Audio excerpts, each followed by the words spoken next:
कुटुंब भरणे नवा निद्रया ह्रियते नक्तम् व्यवायेन च वावयः दिवाचार्थे हया राजन् कुटुंब भरणे नवा। सुखदेव बाबा कहते हैं कि राजा परीक्षित, मरने वाले का कर्तव्य है कि मरने वाले को सबसे पहले मृत्यु का भय छोड़ना चाहिए। निद्रया ह्रियते नक्तम्, कहते हैं कि तुम मन से ये विचार निकाल दो कि रात में जिस प्रकार से हम सोते हैं वो स्वप्न आता है, पर जैसे ही स्वप्न आता है नींद खुलती है तो सारा स्वप्न नष्ट हो जाता है। निद्रया ह्रियते नक्तम् व्यवायेन च वावयः दिवाचार्थे हया राजन्, कहते हैं जिस प्रकार से दिन जाता है रात आती है किसी को भय नहीं है क्योंकि नियम है, इसी प्रकार से मृत्यु भी होगी ये नियम है, पर तुम्हें इसके अंदर का भय निकालना पड़ेगा। तुम्हें ये सब छोड़ना पड़ेगा कि मेरे कुटुंब वालों का भरण पोषण कैसे होगा। कुटुंब भरणे न चा, तुम्हें ये भय छोड़ना होगा क्योंकि वो कुटुंब वाले सब अपना स्वयं कर सकते हैं। तुम्हारे मन में ये भय है कि यदि तुम मर जाओगे तो तुम्हारे परिवार वालों का, तुम्हारे कुटुंब वालों का क्या होगा। सबसे पहले मरने के भय को छोड़ना पड़ेगा। तो भैया हमारे मन में विचार आता है, सभी के मन में, कि राजा परीक्षित को तो पता चल गया था कि 7 दिन में मरेंगे, इसलिए जैसा जैसा उपदेश उन्हें प्राप्त हुआ तो वो करने में समर्थ हुए। हमारे मन में आता है कि भैया हम लोगों को तो पता ही नहीं है कि हम कब मरेंगे, तो हम लोग कैसे क्या करें। सुन तो रहे हैं कथा में कि मरने वाले को मृत्यु का भय छोड़ना चाहिए, पर ये तो पता होना चाहिए कि राजा परीक्षित को पता चल गया, इसलिए सब कुछ किए। हमें कैसे पता चलेगा कि हम कब मरेंगे।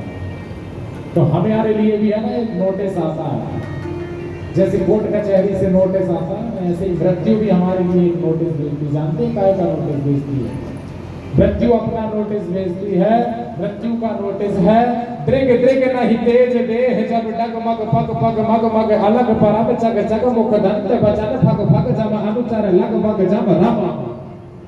दृग दृग नहीं तेज, दृग दृग मतलब आंख, आंखों में जब तुम्हें दिखना है। दृग दृग नहीं तेज, तुम्हारा तेज नष्ट होने लगे। देह जब डगमग, तुम्हारा शरीर, तुम्हारी देह जब अपने आप डगमगाने लगे। पग पग मग मग, पैरों को तुम बढ़ा रहे हो सत्संग की तरफ, पर पैरों में इतनी शक्ति नहीं है कि जाकर भागवत में बैठ जाए। पग पग मग मग अलग परा, अलग अलग पैर पड़ रहे हैं तुम्हारे, तुम यहाँ रख रहे हो तो पैर वहां रखा है। जब ऐसे लक्षण होने लगे, चक चक मुख दंत, चबाने की शक्ति खत्म हो जाए, मुंह में से दांत तुम्हारे सारे झड़ जाए। चक चक मुख दंत, वचन फग फग, कहते हैं जब तुम वचन तुम्हारे लड़खड़ाने लगे, मुख से तुम राम लेना चाहते हो पर मुख से राम नहीं निकल रहा क्योंकि ना दांत है ना तुम्हारी जिह्वा साथ दे रही है, तो भगवान का नाम भी तुम नहीं ले पा रहे। फग फग निकल रहा है, बस कुछ नहीं बोल ही नहीं पा रहे शुद्ध। मुख फग फग वचन फग फग, और जब ऐसे आचरण होने लगे कि दिखाई भी नहीं दे रहा है, देह भी डगमगा रही है, पैर भी हमारे अलग अलग रखा रहे हैं, दांत भी नहीं बचे हैं, वचन भी हम अच्छे नहीं बोल पा रहे हैं, तो समझ जाना चाहिए कि जम अनुचर लगभग जग रम।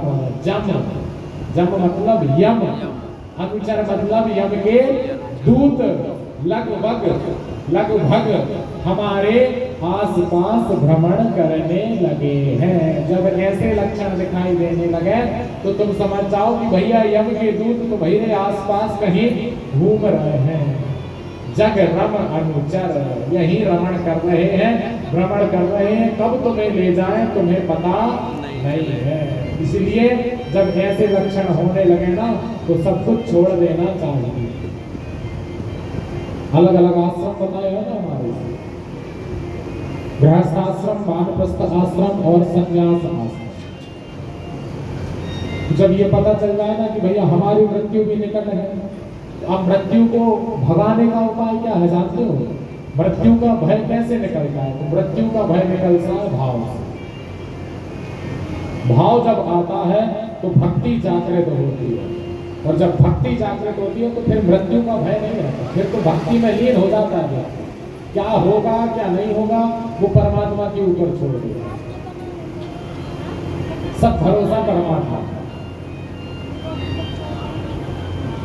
भाव जागे, भय भागे और भक्ति आवे। जैसे ही भाव जागता है तो मन का भय भागता है, और मन का भय भागता है तो भक्ति को स्थान मिल जाता है और भक्ति आकर विराज जाती है। अब भक्ति कहां से आएगी? जब भय भागेगा तब भक्ति। भक्ति कोई बिकाऊ तो है नहीं कि कोई मार्केट में चले गए 10 रुपए की भक्ति दे और भक्ति लेकर आ गए अपने घर में रख ली। भक्ति ऐसी है नहीं। भक्ति कैसे प्राप्त होती है? तो भक्ति भगवान के भजन से। और भगवान का भजन कैसे होता? भगवान का भजन एकांत में होता है। अब राजा परीक्षित सब समझ गए, हम लोग भी समझ गए कि भैया हम लोगों की मृत्यु का नोटिस क्या है। सबने सुना ना? अरे बोलो ना। हाँ, तो भैया जब दिखाई देना कम हो जाएगा, दांत सबरे झड़ जाए ना, फिर किसी चीज की चिंता मत करना, फिर केवल और केवल भगवान के भजन में अपने मन को लगाना, क्योंकि अब यम के अनुचर तुम्हारे पास ही पास घूम रहे हैं, कब ले जाए कोई नहीं जान सकता।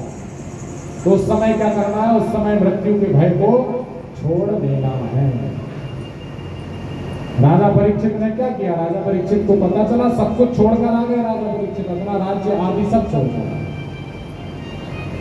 पर हम लोग क्या भूल करते हैं कि हम लोग वही बस नहीं छोड़ पाते। गृहस्थ आश्रम बताया, वानप्रस्थ आश्रम बताया, संन्यास आश्रम बताया। गृहस्थ में कब तक रहना? 50 वर्ष तक। और जब 50 के बाद की उम्र आती है ना, तो वो उम्र भी हमें बदलाने लगती है कि अब घर में काम नहीं है। 50 के बाद क्या आता है? India one. वन वन मतलब जंगल, जंगल मतलब अरण्य। तो उम्र भी बताती है कि 50 पार हुए मतलब इंडिया वन। अब जाओ कहाँ? तो कहते हैं वन। अब घर में कोई काम नहीं है। 50 के बाद घर की माया को छोड़ो बाप, जाकर भगवान का भजन करो। तो कहते हैं कहाँ? तो कहते हैं वन। बोले वन मतलब? कहते वन मतलब जरूरी नहीं कि जहाँ पेड़ आदि हों उसी को वन कहते हैं, जहाँ एकांत हो। एकांते सुखमास्यता। घर में कब तक रहना चाहिए? ये हमारी उम्र दी गई है 50। नहीं तो फिर कल हम जैसा बता रहे थे ना सास बहू का, कि चाय की कहो तो बर्तन की आवाज ही आती है 50 के बाद, चाय नहीं आती बात। तो ऐसा जब होने लगे तो समझ जाओ कि तुम्हारी जरूरत नहीं। ऐसा समय आ जाए तो छोड़कर चले जाए। और वन का मतलब है एकांत। क्योंकि जंगल में जाकर भी यदि तुम घर की वासनाओं को नहीं छोड़ पाए तो जंगल में जाने का कोई मतलब नहीं। घर छोड़ के वन में वास कियो, मन वासना त्याग किया ही नहीं। सत्संग को रंग गुमाए दियो, सतभोग हरि को दियो ही नहीं। पंच केस बढ़ाए एक धूनी तपे, सतनाम हरि को लियो ही नहीं। कहे दास सतार समझ रे मना, तेने प्रेम प्यालो पियो ही नहीं। तेने प्रेम प्यालो पियो ही नहीं। घर छोड़ के वन में वास तो कर रहे हैं, पर यदि मन की वासनाएं नहीं छूट पा रही है तो क्या खाक वास किया? कुछ वासना। वासनाओं को छोड़ना है 50 के बाद। राजा परीक्षित समझ गए कि मुझे क्या उपदेश दिया जा रहा है। राजा परीक्षित ने कहा महाराज स्पष्ट कहिए। तो कहते हैं गृहात् प्रव्रजितो राजन। सबसे पहले आप अब घर जाने की इच्छा मत करना। गृहात् प्रव्रजितो, सबसे पहले घर को छोड़ दो। कहते मैं तो आ गया गंगा तट पर, अब मुझे उस घर से कोई मोह नहीं है। तो उपदेश दिया। राजा परीक्षित कहने लगे पर मेरे पास इतना कम समय है, इतने समय में मैं क्या करूंगा? तो कहते हैं कि हम जो तुम्हें मार्ग बतला रहे हैं उस मार्ग को अपना लो, कुछ भी वस्तु असंभव नहीं है। सुखदेव बाबा राजा परीक्षित से कहते हैं कि राजन तस्मात् भारत सर्वात्मा भगवान ईश्वरो हरिः श्रोतव्यः कीर्तितव्यश्च स्मर्तव्यश्चेच्छता भयम्। कहते हैं राजन, तुम घर की चिंता छोड़ो और ये 3 मार्ग तुम अपना लो, जिससे भक्ति तुम्हारे अंदर विराजमान होगी, और जैसे ही भक्ति आएगी तो तुम्हारे मृत्यु का भय भाग जाएगा। तुम ये भूल जाओगे कि तुम मरोगे। घर को छोड़कर तुम्हें इन 3 वस्तुओं को अपनाना पड़ेगा। कौन कौन से 3 मार्ग है? कहते हैं राजा परीक्षित कहने लगे कि मैं नहीं जानता भक्ति कैसे आती है। तो कहते हैं भक्ति 3 मार्गों से आती है। श्रोतव्या, श्रोतव्या मतलब सुनना। कथा सुन रहे हो ना, तो सुनने से आपका मन भक्ति वाला बन रहा है नहीं कि हाँ हमें भगवान के प्रति भक्ति जागृत हो। श्रोतव्या, कीर्तितव्या। कीर्ति मतलब भगवान की कीर्ति की कथा सुनने से, भगवान कीर्ति का गान करने से, कि भगवान की कीर्ति का गुणगान करो, भगवान के भजनों को गाओ। यही तो कीर्ति है परमात्मा। परमात्मा ने क्या किया, एक दूसरे को बताओ कि हमने कथा सुनी कि भगवान ने ये किया, भगवान की कीर्ति का गान करना। श्रोतव्य कीर्तितव्यश्च स्मर्तव्यश्चेच्छता भयम्। सुनो, गाओ और स्मर्तव्य मतलब स्मरण करो। सुनकर परमात्मा की कीर्ति को गाना सीखो और परमात्मा की कीर्ति को गाकर उनका स्मरण करना सीखो। यही 3 भक्ति के मार्ग हैं। जैसे मार्ग बतलाए, राजा परीक्षित बैठ गए और राजा परीक्षित अब उन तीनों मार्गों को अपनाते हुए भगवान का भजन करने लगे, भगवान का स्मरण करने लगे।